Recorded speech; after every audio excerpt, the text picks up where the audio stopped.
Hi, I'm Ben Sass, Republican nominee for U.S. Senate in Nebraska. The events in Gaza over the last few weeks are horrifying.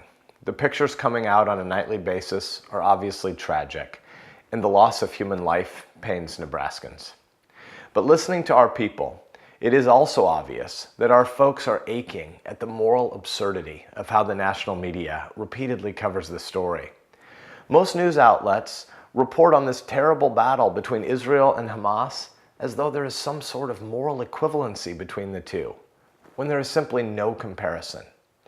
Israel is a free people that believes in the rule of law, affirms religious liberty, protects the rights of minorities, and obviously has not just a right to exist, but a moral obligation to defend her people. Hamas, on the other hand, is a bloodthirsty terrorist organization bent on the total annihilation of Israel. This is the truth, and it is too rarely stated in a full-throated way. The documents that explain why Hamas exists make it clear again and again and again that its organizational purpose is about ending Israel's existence. Israel is committed to democracy and freedom. Hamas uses women and children as human shields. They're cowards, but they're also sadly very adept at getting the European and American media to pretend that the civilian deaths in Gaza are somehow because of Israel, when in fact almost all of the civilian deaths are the direct result of Hamas intentionally locating its missile launch sites behind innocent human shields in hospitals and in schools. Think about that.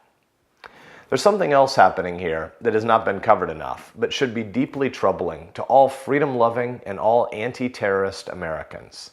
And it is this. Our administration, in refusing to be unequivocally pro-Israel in this fight between freedom and terrorism, has delivered the terrorists one of their largest victories in the 7-decade history of Israel. The FAA decided to prohibit U.S. airlines from landing in Israel after the terrorists were able to cause a delay in service at the Tel Aviv Airport. Here's why that's so scary. As anyone who has ever been to Israel knows, that airport is Israel's single main link to the outside world. People and goods typically cannot get into or out of Israel over the land because of the perennial violence.